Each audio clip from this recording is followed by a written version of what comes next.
Right. Hello, everyone. Welcome to our webinar on the state of ransomware. I am Steve Robinson. I'm a senior threat intelligence analyst here at WithSecure. I'm here with Rob Anderson with Tom Vanderweel. Hi, Steve. Hello. Right. And we are going to have ourselves a good chat. First off, do you want to tell us, tell everyone else what you guys do? Rob? I'm a principal incident response investigator at WithSecure. I've been doing it for 3 years. I come to our clients' assistance in the event of them being breach or internal threat, or they've got business email compromise, or they basically need any digital forensics or incident response. Mm-hmm. I've been doing that for 3 years. Prior to that, I was an incident manager in the police, where I was dealing with major crime, high-risk incidents like firearms incidents and public order and things like that. Mm-hmm. And then prior to that, I was in systems management and network architecture and all sorts of lovely stuff like that. Yeah. And yourself, Tom? My background is in offensive security. That means for the last 2 decades or so, I've been hired to carry out the worst case scenarios for companies, be it without the destructive end result, and to see, are they seeing what they're supposed to see? What can we improve? And of course, to make life a little bit harder and thus more expensive for an attacker. So basically, hacker for hire and trying to see what I can find before the bad guys do. Excellent. So hopefully we've got a good kind of coverage of what's going on in cyber. Now, our first point I want to go on to is a bit of a cliche, but everything's in the cloud. So that means all of our data is protected and backed up and secure, and everything's automatically fine, right? Yeah? Tom, you're laughing. You can go first. Well, I mean, obviously it has, like with any technology, it has advantages in that you can standardize, you can run multiple environments if you have to test something. Hopefully you have some uniformity as far as how you set things up. But obviously with that, things are more accessible. Because if you can access Office 365 from the bathroom, then so can I as an attacker. On top of that, we kind of made developers mini administrators on their own little islands, because cloud infrastructure usually runs as part of the main infrastructure. And if you don't have control as far as the exposure management or know what your actual attack surface is, you are going to run into problems. And ultimately, probably you're going to run into Rob. Hopefully solving your incident. Yeah, as soon as you said Office 365, it just come into my head. Yeah, I mean, the cloud is great in terms of instant response. We've obviously got the ability to have things like immutable backups and snapshots and things like that, so we can restore from an incident quite quickly.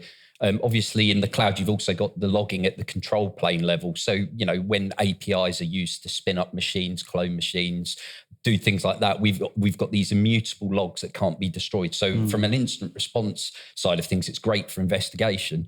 Obviously, it isn't the most secure environment because you've got things like API keys. There's such tight integration between services within the cloud where certain access keys, certain accounts have got certain roles that it's easy to escalate privileges within the cloud using, a leaked API key that you may find on a GitHub somewhere, or it may be in somebody's KeyPass database that's been leaked or something like that. So once you're in there, it's very difficult, and it's very difficult to get visibility once they're in that environment in real time. So it's only after the fact, when you start looking at the logs, that you can see what the attackers have done. So yes, it's good in some ways, the clouds, but it just opens up a different set of problems. And I think you should be wary of anybody who turns around and says it's in the cloud, it's safe. Yeah, and I think that's, you mentioned the whole logs thing, and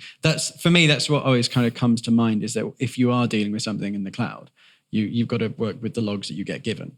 And there was, last year or something, that Microsoft got a slap on the wrist for not giving people enough logs. So people didn't have the information necessary to see what kind of compromises are going on. And they've rectified that. But even so, on-prem, you're going to be digging through like forensics, and in a cloud, the forensics are going to be hoping that they've got that in their logs. Absolutely. I mean, Microsoft have been quite good. I mean, previously, the big one was business email compromises, where if you had an E3 license and your mailbox was compromised, you had to assume that everything was compromised and everything in that mailbox that the attackers got. Now, obviously, you've got GDPR implications, you've got credentials and things that might be sitting in emails in there.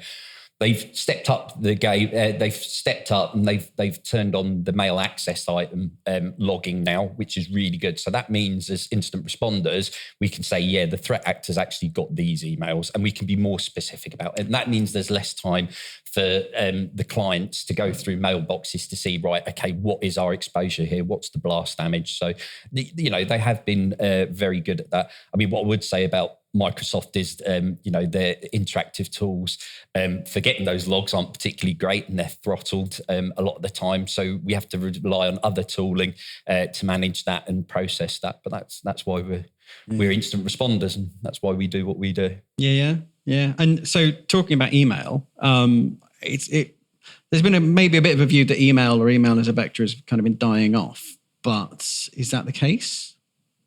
I mean, I would say it's still very much alive, because that is how, at least in a business context, how people communicate. And I've, of course, made enough successful phishing campaigns to know who to target, just like a real attacker, in that you can either target the people that don't receive a lot of emails, which means whatever they receive there has to look legit. But you also have the people that are on the forefront of, maybe PR, people that have to hire people. They get emails on a regular basis. Yeah. And those emails will have documents like resumes, CVs, whatever it is. So they're kind of conditioned to open documents.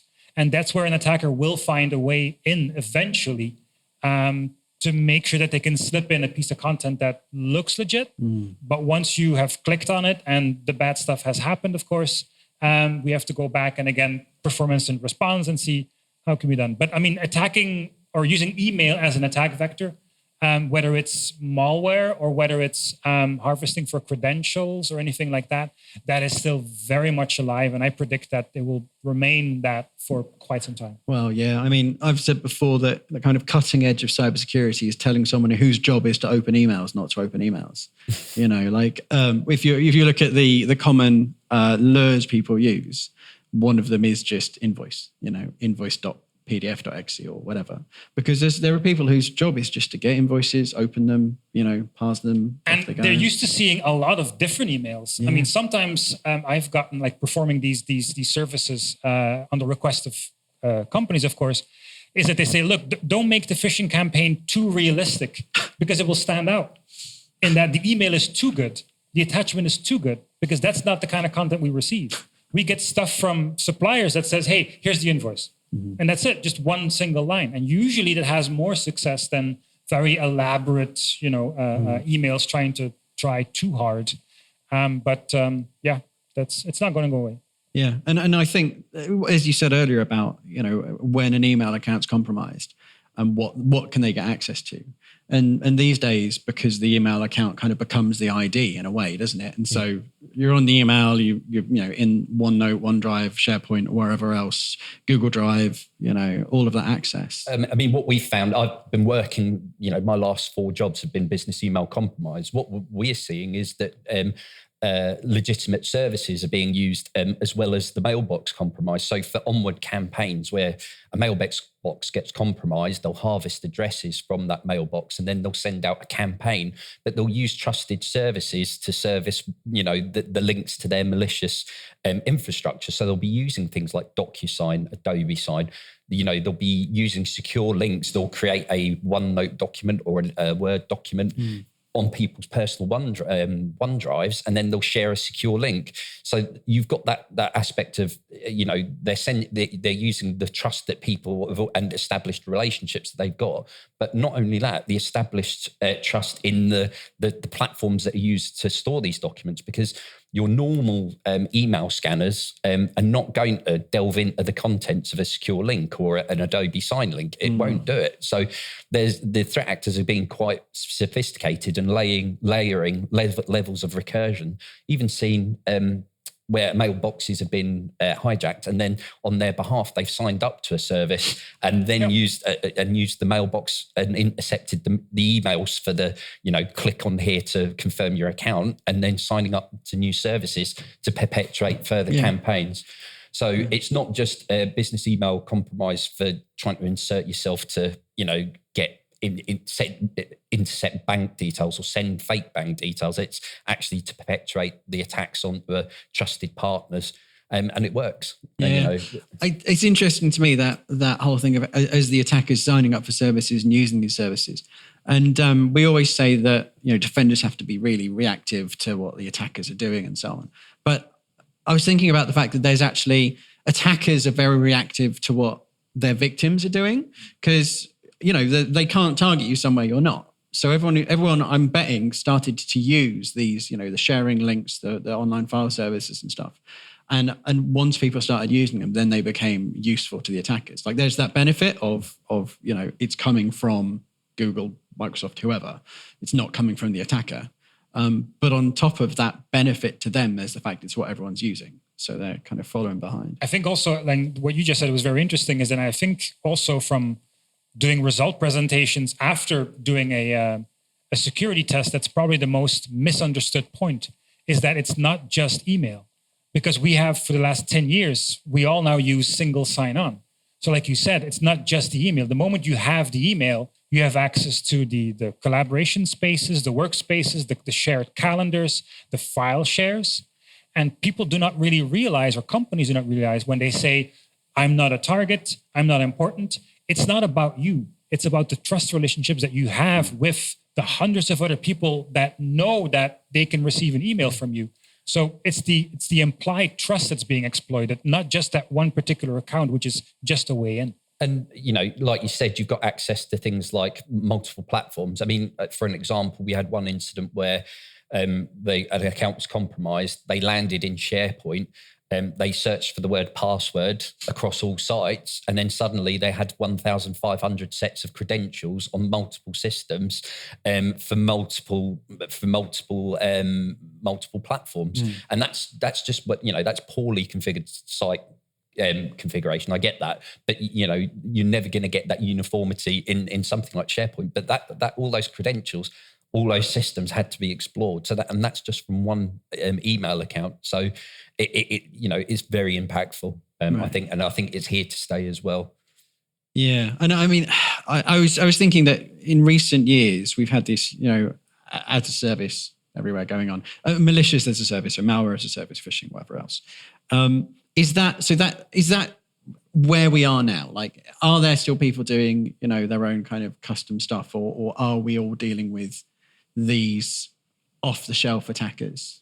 Is that where we're at now? Right. I think that it's going to be a mixture. I think there are going to be very low-key actors that are just going to be coming up with their own little things, and whatever tooling that they can download, and that they'll do the best they can with what they've got. I think the people that are paying for it and the professionalism that a lot of the threat actor groups are showing, I think you're going to see massive volumes in that. And again, exploiting the trust in the platforms of, things like Google Docs and Microsoft 365, and they will target those and they're even, I think me and you worked on incidents where, they're even hosting their own infrastructure inside these trusted platforms as well. So I think, we're definitely going to be, volume-wise, we're going to be moving towards that way, but there's still going to be those lone actors in the background. Yeah. I mean, from the attacker side or the offensive side, I mean, there's always this paradox of using frameworks, because frameworks will make you, or will enable you to perform and execute these attacks faster. But at the same time, most of the security industry and their products have aimed their guns at the most common attack tools. So as an attacker, you have to look at the attacker taxonomy as far as, what does the attack cost me? Knowing that if it's really expensive to get inside an organization through an initial access broker, through a phishing campaign, whatever, that's expensive for an attacker. And they don't want to have to redo that effort. So once they're inside, I'm sure everyone that's watching has heard the term living off the land. if I'm living off the land, where, let's be very honest, a real attacker activity is almost indistinguishable from an expert system administrator. If you see a certain alert pop up and it has to do with maybe the system having not enough resources or whatever, I mean, there's still a certain degree of doubt that says, okay, this might be something benign. If, on the other hand, on your dashboard, all of a sudden it says Cobalt Strike or some other tool, immediately the jig is up, right? And the attacker has lost his investment. Yeah. So for certain things, attackers will use frameworks for profiling, enumeration. But once you get to the exploitation, post-exploitation, exfiltration side, at least in my experience, it pays off more as an attacker not to use frameworks, putting some custom code in, because that will, of course, bypass detection. To the point, of course, where these attack tools are also burned. People have indicators of compromise for them. They start detecting them, and then the attacker has to redo their attack or find, less informed targets. Yeah. But it's always going to be a trade-off. Cool. Yeah. So we're going to move on to kind of our present day now. Just for people who are watching, we have got Q&A coming up. So do get some questions in, and we'll have a poll at the end of this one as well. And we're going to try and guess what the response to the poll is going to be when we get there. So sorry not to spoil it for you there. But so looking at the present, so the first thing to look at really, and I think we've touched on this a bit, is that we want to talk really about how compromise looks now. So can you, Rob, talk us through the sort of traditional compromise? So before everything was cloud, what would we be looking at as the standard? So typically it would be an internet facing service or device. Techniques such as brute forcing usernames and passwords, remote desktop protocols exposed, or exploiting web applications and web shells that are uploaded, and then that gives them the foothold into the network. And then traditionally where we see ransomware being successfully executed is you end up, people are running flat networks. So literally it is, it hosts internet straight into their internal network, no segmentation, no firewall. They're not running a DMZ. And then on that particular box, it depends on that exploited box, what they want to do. Do they link back to their own infrastructure, tunnel back, and then they start enumerating the domain? They're looking for the file shares. They're looking their own file shares. They're looking for usernames, passwords. I think I had one particular incident in Finland where it was the domain administrator password was being used to run a medical device, and the domain administrator password was encoded in hex. Wasn't even encrypted, it was in hex. So, you've got people doing that sort of thing. So they're looking around for domain administrator credentials. They're looking to put a bit of persistence in. So it might be Cobalt Strike, or it might be stuff like AnyDesk or remote management tools. Other remote management tools are available. And they then looking to distribute it. So that might be through a script, things like that you've got network enumeration tools that will produce a script that will then, you can use PS exec or something like that to execute it, or just doing a group policy object or something like that, and then executing ransomware across the estate. Typically, there's an exfiltration phase. We've seen cloud storage providers being used like Mega NZ, or even people have spun up their own instances in the cloud and just piped it out using make cab and then just netcatting it out to their own infrastructure. There's typically that. So that's how it's typically done. Or the other entries, the phishing email, the typical phishing email, payloads downloaded, beaconing out using whatever Cobalt Strike framework, and then that's basically it. Yeah.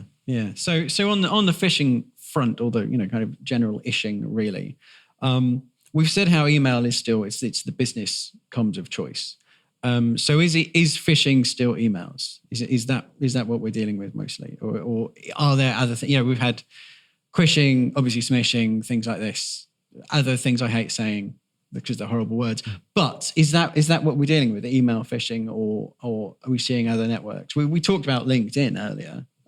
Well, the thing is that if you want to do proper email phishing, the attacker needs to know a few things about how email works, or else you're not getting the email across the perimeter.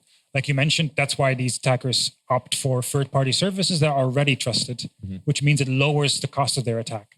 Now, email, of course, is still the one tool that you know, or the one utility that everyone has. That's why attackers still use it. But let's not forget that phishing is a form of social engineering, meaning you are exploiting trust that people have in either a person or in a device. When I go to a random hotel room and on the TV in the hotel, all of a sudden it shows a QR code to say, scan this to stream your favorite series to the TV, because it's in the hotel room, because it's on my TV, I'm going to trust the QR code because there's no other link for me to authenticate. And hey, it must be on the TV of the hotel, so it must be legit. But it could be that my neighbor in the other room is actually streaming his own custom image to my TV and I wouldn't know. So as much as we like to believe that it's going to go away, I mean, we can always be deceived, especially when QR codes for most things that I've seen, like menus and those kinds of things, they don't even bother to put the actual destination link there. So you don't really know where you're going. So it's a stab in the dark. And of course, attackers know this. Now, unfortunately, when these things happen, like, for example, QR code phishing and all that, they usually get found out pretty quickly.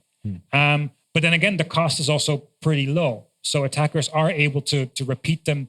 And usually it's just the cost of printing out a sticker and putting it over a different QR code. So unfortunately, phishing is here to stay. Yeah. And I think we're seeing attackers layering it. So what we're seeing is that, you've got a phishing email from a trusted platform with a document in it that says, can you scan this to log in? They scan it. We know that mobile devices, they don't have EDR. You don't have the level of fidelity of data that you would get from, EDR monitoring and things like that. So suddenly, QR code, we all get SSO, we get our single sign-on the mobile phone. You're putting in your details, that's it. Your token and your credentials are gone. So I think they'll end up layering it, to be honest with you. And that, you may find actually as soon as you're into somebody's mailbox, then you end up getting business mobile numbers, then suddenly that opens up, that attack vector as well. So I think, the good thing about, from the attacker's view about phishing is it's cheap. And it goes back to the amount, it doesn't cost a lot. And you don't have to talk to people and you don't have to use AI voice, generated videos or voices or things like that. You just abuse the trust that is already there between whoever you're sending it from, the platforms that you're using, and the people that are already communicating using that mailbox. Yeah. This is true. Yeah.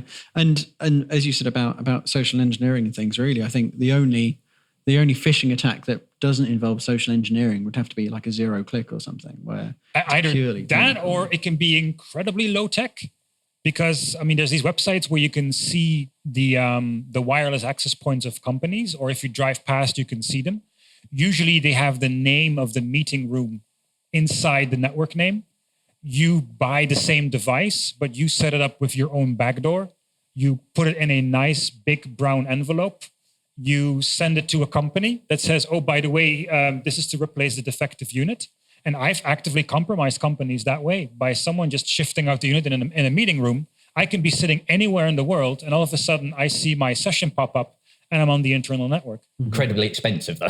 It is expensive, but it will work. Yeah, and there's almost no friction. No.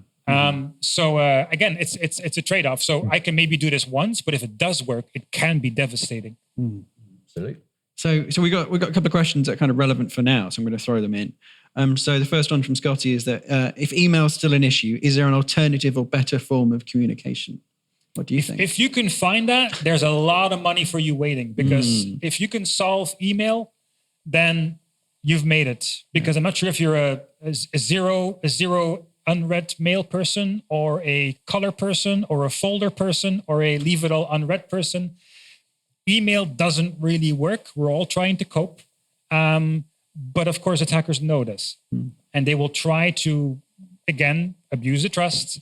But you can try and shift it towards things like, instant messaging, groupware, the Slacks, the the Mattermost, stuff like that. But then how different are they to You're just email? It's moving just it. where You're is just the moving where the is that problem. message? Where's the text appearing on your screen? Exactly. It's really all You're that just changes. moving the problem. I mean, we've had one of the major gaming companies, EA, a few years ago, they got compromised because someone sold their Slack cookie for $10. So every time in security, if someone says it's easy, someone's cutting corners, which could be fine, but you have to know which corners to cut. And that's where threat modeling comes in. That's where exposure management comes in. So you have to kind of take the good with the bad. There'll be more productivity, but with that, you could also be streamlining a would-be attacker. I think email is, it's like social media. Everybody's on Facebook. There's other alternatives like, I don't know, Locals or something like that. And they may be better platforms, but everybody's on Facebook. And that's the same with the email. Everybody it's accessible. Everybody's on it. Everybody's got an email address. So I don't think it's going away anytime soon. So we're just going to have to live with it. It's going to be the problem child for the years to come. Yeah. And so we got another question that lines up with this one from Brenda, which is with the technology that we've got available to us now, why isn't email safe yet? If it's what we use, why isn't it safe? And I'm going to throw it to you guys because, I don't there's nothing that's truly safe on the internet. I don't believe there's things that you can do. There's appropriate controls that you can put in. There's always going to be the cat and mouse game between the attackers and the defenders and people coming up with newer solutions. I think, I think we're never going to get to a safe point. And that's going to be the same for any communications platform. Because I'd say the issue is that if you try and think about how to describe malicious behavior, the stuff you need to protect someone from, it's basically intent. There's that joke about if someone has fully compromised a network, an attacker has completely taken it over, we should probably stop calling them an attacker and start calling them like the alternative administrator, because that's, they are at that point doing things an administrator would do. And similarly, the difference between a phishing email of here, can you open this document and do exactly what it says inside it, and an email from your boss is the intent. And that's the problem with staying on top of, comms attacks like this, social engineering, whatever else. I mean, you can make it more secure, you can make it safer, but the problem is that you get so much friction that people will stop using it. Yeah. So, I mean, if I get emails from certain people that I don't know, they're not on my address book, and they have file attachments, how many real strangers do you need to receive Office documents from or PDF documents? And my answer would be almost none. But try finding a company that will divide up their email security policy and trying to put or do the triage in different inboxes and making sure that an email cannot load external images so that the attacker doesn't know you opened it and tip off the attack. So you can make it more secure, but no one's going to want to use it. Yeah. And that's always the trade-off. We know that email is kind of commodity now, because the Slacks might come and go, the Facebooks and the Metas and the Twitters might come and go, whatever it's called this week. But email's there to stay. But with that, you would think that we would have gotten a little bit smarter when it comes to what content we're digesting. And from all the cases that you're handling, I mean, unfortunately, there's not a lot that has changed. I mean, there's a few mechanisms to make it a little bit harder. I mean, we have the big ISPs and the big cloud providers to thank for that, the Googles and the Microsofts when it comes to anti-spam and things like that, SPF, DMARC, all these nice technical things. But ultimately, if you're expecting a package from your favorite package or parcel shipping company and you get that email, you're going to click that link. Someone's going to click it. And there's businesses that float on emails. I mean, law firms, accountancy firms, where they're exchanging documents via Adobe Sign or DocuSign and things like that. They float. It's just not. They're going to have those attachments. And unfortunately, we're going to have to. I think we need to do a better job in training end users and getting them to think, am I expecting this? Should I be opening this? Giving them that amount of pause. But you've got that automatic, I've got another PDF file, right, let's open. And that happens in some roles. But I don't think we should. Memory. Oh, sorry. Go on. I was going to say that that doesn't mean we have to resort to fatalism. No. Because, I mean, your company or your organization should be well capable of withstanding someone clicking the wrong thing. It's not binary. Your security should not be completely dependent on whether or not someone clicked on something or if someone walked into the building or not.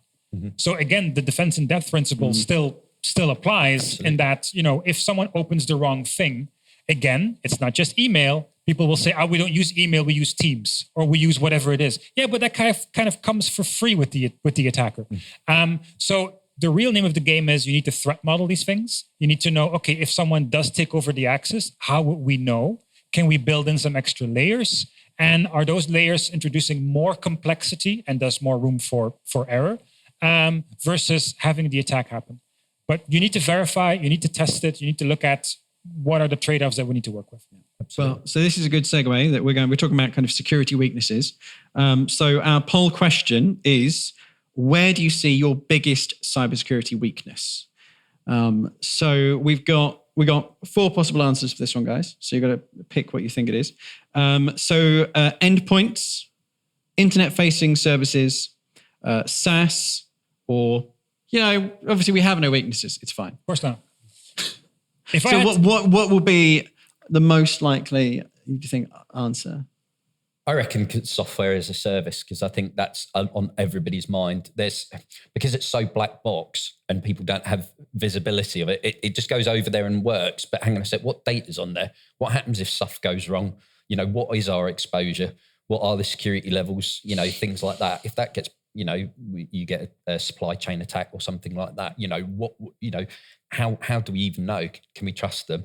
So I think software as a service, particularly on things like Microsoft 365. So I'd say that keeps a lot of CISOs up at night around that. Yeah, I would say a combination of SaaS and the internet-facing services, which is kind of has a little bit of overlap. For the simple reason, like you mentioned, lack of transparency already. It's a black box. But also, let's not forget that the normal vulnerability management methodologies don't really apply anymore. You don't have the right to order a vulnerability scan or penetration test with one of your favorite SaaS providers. The only thing you can do is kind of ask / beg on, can we please see a report of a scan you did, hopefully recently. Yeah. Also, let's not forget, the cloud doesn't have a version number. So sure, you scanned it, you verified it. Okay, but when? What version? How much functionality did they add? And usually when you test one thing and you get a certain result, you test the second thing, you have a certain result. That doesn't mean that when you bolt the two things together, that you won't have more cracks in the infrastructure. And that's, of course, what attackers are looking for. Yeah. Well, so do vote now, but I am going to go with endpoints for the exact reason that you two have just given, which is that SaaS and internet-facing services are black boxes that people forget about. And we're not talking about where they are actually weakest, but where they think they're weakest. So I'm going to say that everyone thinks about the endpoint in front of them and about their users and how annoying they are, but they don't think about these two. So I reckon it's going to be endpoints. And there we go. It's endpoints. You're right. There we go. Good work. So there we go. Yeah, endpoints, internet-facing services, and then SaaS. I can't see if anyone has announced that they have no weaknesses to the world, but that would be. There's always one. There's always one. So there we go. But So moving on from where we are now into the future. So as much as we all love this particular topic, we can't talk about the future of tech without talking about AI. So what kind of role is AI going to play? Who wants to get on the high horse first? As many people have already said before me, any new technology is a lever, is a catalyst. Tool. It's a tool multiplier. So it enables attackers who already know what they're doing to quickly and fast, more in an increased way to profile their targets. Who else is using this sub-supplier, for example? And thus can I, again, the attacker taxonomy, can I reduce the price of my attack? Can I repurpose this one attack knowing that all these 5 companies or whatever are using the same supplier? So it can be used for that part of the kill chain. In addition, like you mentioned already, malware as a service, cybercrime as a service. There are already services where you can buy 1,000 different make Excel run my code macros or whatever it is. And yeah, maybe 5 will work, but it's fine because at the end of the day, you only need 1 to bypass the EDR or whatever it is that you're trying to bypass. So that will become another cog in the larger machine of malware as a service. There is an uptick, be it a small uptick, of phishing campaigns that now are using languages that before Google Translate was very bad at. I would argue that AI, if you don't know what you're doing, is still pretty bad at it and will still make certain mistakes. But it does lower the threshold for would-be attackers. Yeah. Does that mean a complete overhaul of your threat model? I would say no. It certainly helps attackers in getting, proof of concept code working and finding targets and all that. So things will go faster, but that doesn't mean that your threat model should fundamentally change. The only thing that I would change on the defense side, performing these attacks myself, is that you're going to have to look at or maybe review your mean time to detection, because the attacks will go faster. If tomorrow a new vulnerability comes out, attackers will be able to exploit it because they are already scanning the internet preemptively for what version of the software is running, what version number. So for them, it's just a database lookup. Yeah. Whereas for companies who have to deal with a lot of structure, they have to have meetings. They have to find out, okay, who owns this part of our organization? What if the attack happens? Does it hit our critical functions? Have we mapped the attack paths? Do we have detection? So these are all things that you can practice beforehand, before the fans need cleaning. And you shouldn't wait for an attack just to jump into action. Yeah. So I agree. It's going to lower. I think it's going to lower the entry costs for a lot of attackers. I also think that the more sophisticated attackers are going to be using AI to set up their back end infrastructure. We've seen law enforcement agencies and cloud providers and things like that doing takedowns of infrastructure quite quickly.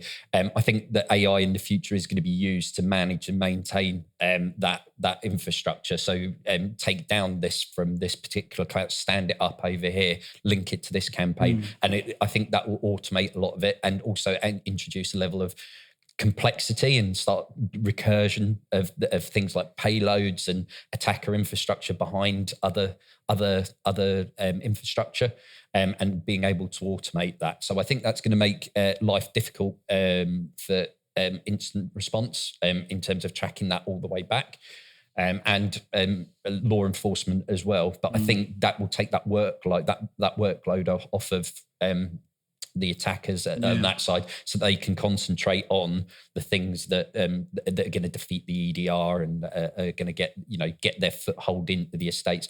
It's going to be the back end. I think they'll be using AI as well for. So is it something that defenders can be using as well? Do you think that is it? I use it all the time. Why if I get a log, a type of log that I don't have a parser for, I'm on ChatGPT. Please write me a grok parser for this particular log type. Here's a sample. Test it once. Do I get the number of it? That's it. So it's a great tool for us. Write a script I put together an MFT parser between me coding and ChatGPT pointing in the right direction. So it definitely can help us. And things like identification of code, and things like that, and what does it do? And as long as it's not heavily obfuscated and things like that, I think it can absolutely help us and be a force for good. But obviously, as incident responders and investigator, I need to double check everything that you can't. It makes mistakes. It's and the worst thing being that they're very plausible mistakes. Like that's the thing for me about using it for phishing is that if you use an LLM to generate something, it will almost always look plausible unless you know enough to kind of to pick it apart and to check it. And that's the worst bit is when you go, well, what does a phishing email need to be? Does it need to be accurate? No.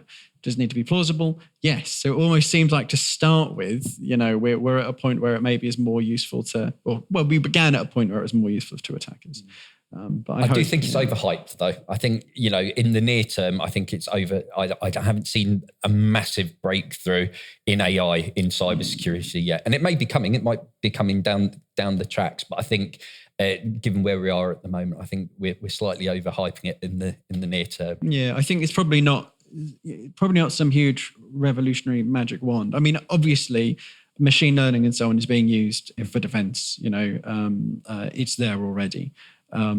It's not that like the chatbot thing or the magic of those LLMs, but it is in there on our side, I think, at least. I think on the offense defense side, companies and organizations should at least know what it's being used for by the attackers, and they should have or be able to use the same capabilities.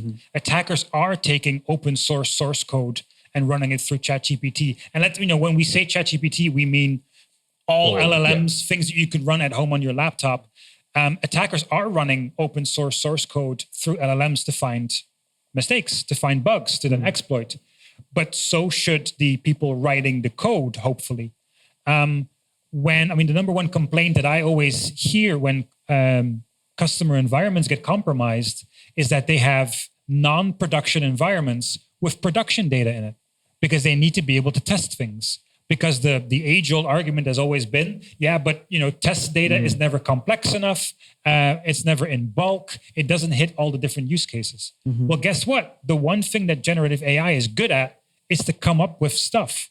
So if you put some bright minds in a room with some of your production data, I am convinced that there's, and I've already seen a few examples of that, using a double-blind system, you can create production-worthy data based on real production data that isn't production data. So you have a safe way of using production-worthy data, and you can even build in your own, canary tokens, because the attacker will not know that it's fake data. It will look real.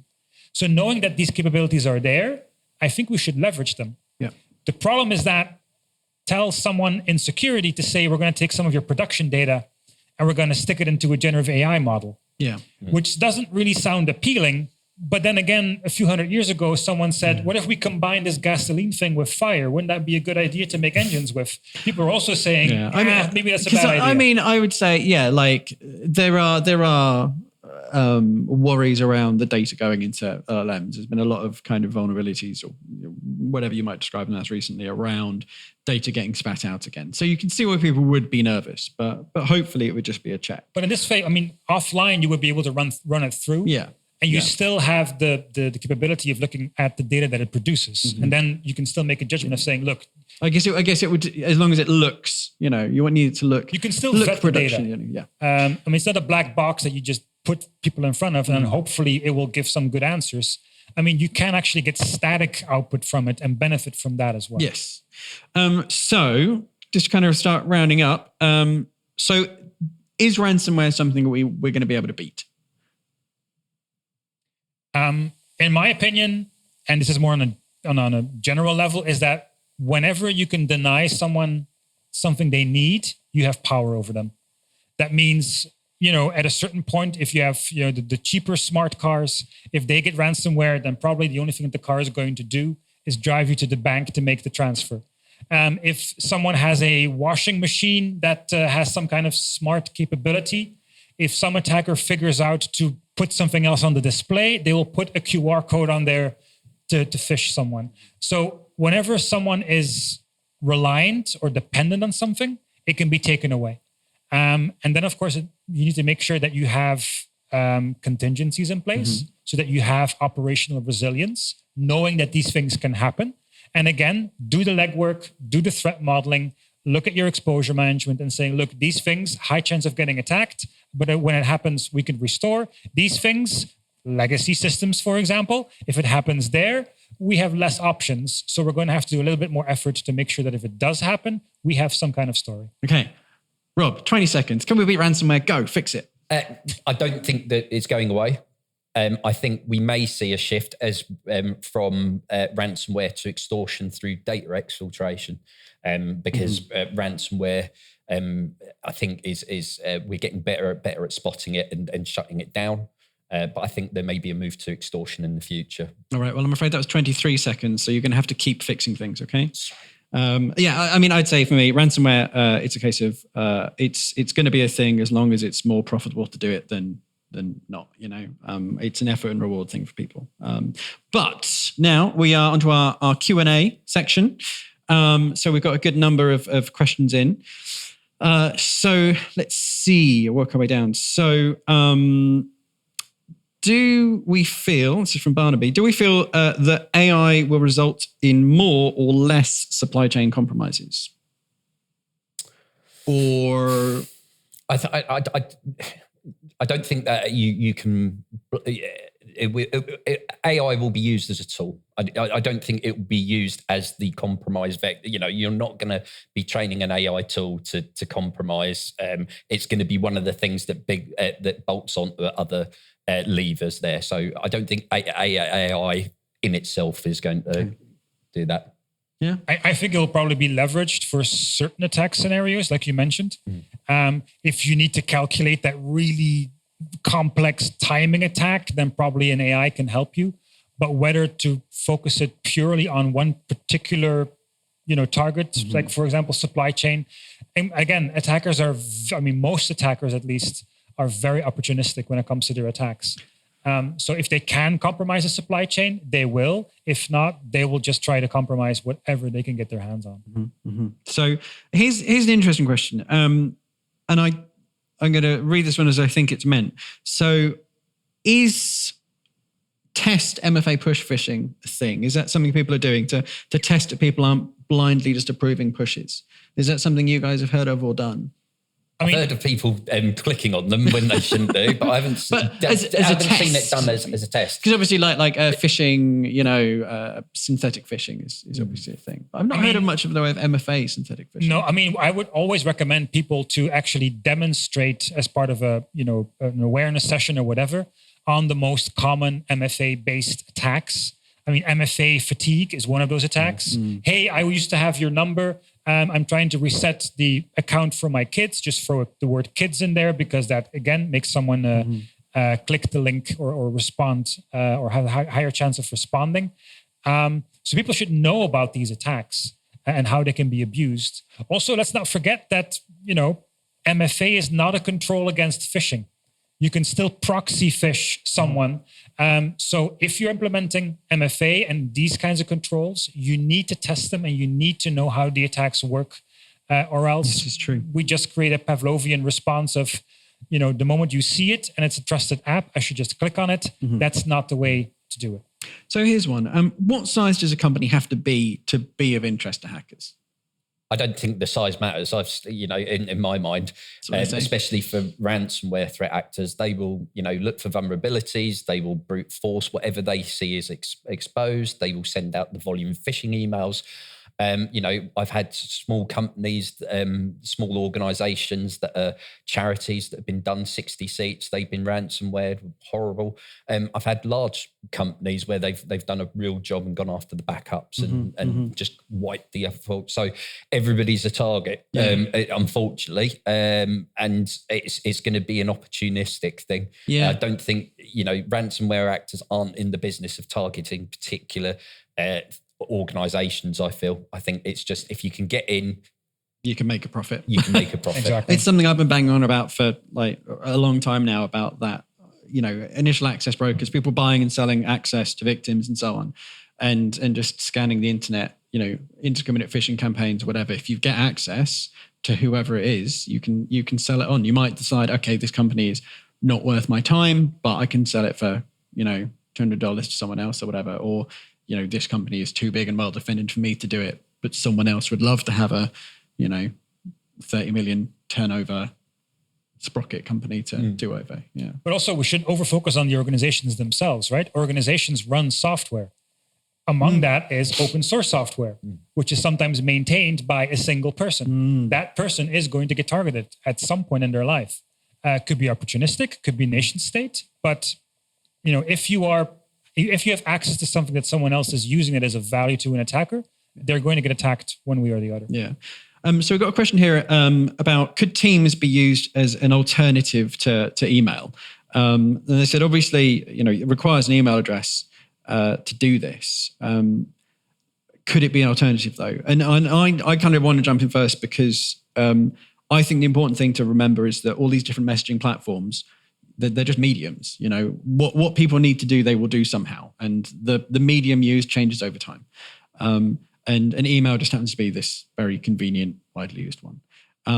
But are you aware? Teams phishing, Teams as a vector of attack. I've seen it. Yeah, I haven't personally dealt with Teams, but I have other members of the incident response team have had. Yes, Teams can be used as a vector attack. I don't think it's any safer than, because you're still going to need to send email links. You still email addresses. You still want that functionality. Just because you move it from email to Teams doesn't make it any more secure. In my mind, that functionality that the attackers are leveraging is still going to be present in Teams as it is going to be in email. Now, obviously, there's the immediacy of instant messaging. So you click, you read it, and there's more of an interactive and quicker to do it. So it may be that it may be quicker for attackers to exploit, but I don't think a switch would make anything any more secure, to be honest with you. And again, to your previous point that, it's not just email. We are using single sign-on nowadays. Yeah. So you would have to make an account that only accesses Teams, which kind of defeats the purpose. And I would even say that for the longest time, it was possible to contact someone directly over Teams. Nowadays, you get an error message that says, hey, you haven't spoken with this person, might be untrusted. But if I send you an SMS, a fake SMS that says, by the way, watch out for the error message, but I'm really part of your supply company or whatever it is, then people are going to get the messages, the links, and whatever that they want to send even faster, because now the attacker doesn't have to jump through all the hoops of setting up a domain, making sure the email parsing is correct, the DMARC, all these kinds of things that we've put in place for mainly spammers, but not necessarily people that want to send you phishing emails. Yeah, and I think that is something that, as well, when we think about the different mediums, the attackers are following, where people are. So there's a huge amount of attacks going on in the email space, but there's a huge amount of defenses there as well. And those defenses, they're not there really in the instant messaging fields. We've got slightly different ones, but we don't have those same kind of defenses. And this kind of comes a bit here. So question from Olivia, how can we prepare better controls without enforcing regulations so that companies will become more proactive and not reactive? So how can companies be more proactive with their controls? Well, I think there's a lot of companies that have spent a lot of money on a lot of capability and a lot of big brand products. But what they don't do is they don't leverage the products in proactive hunts and things like that. Now, I'm lucky I've got access to a big data lake and I can do proactive threat hunting on behalf of our clients. So that is great. If you can get people and give time, set aside time, come up with your threat modeling, your exposure management, right, okay, what's likely to get attacked? Who's likely to be targeted? Like, let's do a deep dive into these people. Who's looking to attack us, right? What tactics, techniques, procedures are they using? Right, let's get into the data that we can do, bring it together, and let's have a good look through at what we've got already. So I'm a big fan of leveraging what you got and even turning on functionality that you may turn off because it's a bit too noisy. Well, actually, let's turn it up for a while. Let's look through it, and then let's do that on an intelligence-led basis that's commensurate with real risk. So I think that doing that proactively, looking at the data that you've got and your likely attack vectors. I think it also involves kind of a mental switch, because security is actually two things. It's being secure and it's feeling secure. And people tend to tie the emotional side to their organization because, hey, we haven't been compromised for 10 years, so we must be doing something right. That kind of thinking. But you're absolutely right. They should start with the data that they have. And when I perform attacks for companies, I usually ask them, what happened to all the attacks that didn't work? And they say, but we silently discard those so that end users don't get the actual emails, which is great. But some analysts should be looking at what is being sent to our employees, as far as, are these just organized crime groups, which, spoiler alert, they're usually not that organized. But are there, for example, internal names in the email? Is someone name dropping internal intellectual property names, usernames that have leaked to GitHub and to, have I been pwned, all that. Has the phishing campaign been customized to your organization? Because if so, it's time to put some extra budget on the table and to hire some more people in tech, because someone is really out to get you. So you can do your own threat intelligence, yourself with the right partner, of course, and to look at, okay, do I need to do more about my exposure management? Or am I just, one drop in the ocean? And, but still, you need to threat model these things and to see, look, what am I protecting? Mm. Yep. So we've got the question of what's your favorite piece of ransomware? Oh, well, I think there was one a few months ago where it was a small company and it just didn't work. It detonated and it just didn't work. There was a huge write-up. The Intel team did some digging on the piece of rant, and the author said it had all these amazing features and built-in bypasses and things like that, and it just didn't work. It was awful. It just they tried to detonate it on 3 servers. It partially detonated on 1, and that was it. I think the Akira is fairly vicious. Some of the capabilities on that one, if being totally honest, that was particularly nasty, that one. But yeah, ones that don't detonate tend to be my favourite ones. But I think what we're going to find is that, because we've got the ransomware kits, I don't think we're going to see much in the way of changes in terms of the way that the ransomware is operating. What I think we might see is actually we'll be doing a lot more partial file encryption rather than just trying to encrypt absolutely everything. They'll just encrypt half of it and then move on quickly, because we're getting quicker and quicker at responding. So I think the faster that is going to change as well. Okay. I don't really have a favorite. I mean, I don't deal with a lot of ransomware. It's more the worst case scenarios. But when it comes to, for example, exploits, because ransomwares do need to get onto the target system using a dropper, I think my favorite was the one, and the name now escapes me, is where someone implemented a Turing-complete computer inside a PDF parser just to be able to run their code inside that sandbox. So, I mean, a lot of these exploits and attackers, it almost becomes an art to be able to do it. The threshold is getting really high, which is a problem because companies start to downplay the risk of these, saying, but you have to be very specialized to be able to find these and to actually exploit these, which is true, but not the complete story, because once they do happen, the impact is huge. And for me, it's that thing about how with the living off the land and so on, and with, as we said, with, exfiltration instead of encryption and so on, like, I've looked at something before and gone, hold on a second, that's bloody robocopy. And, if it's copying the data out of the network and then they're going to extort you for it, then in a way it's ransomware. Yeah. So, I mean, rclone, robocopy, netcat, these are all, you just need to crunch it up and send it out. Just got to get it out.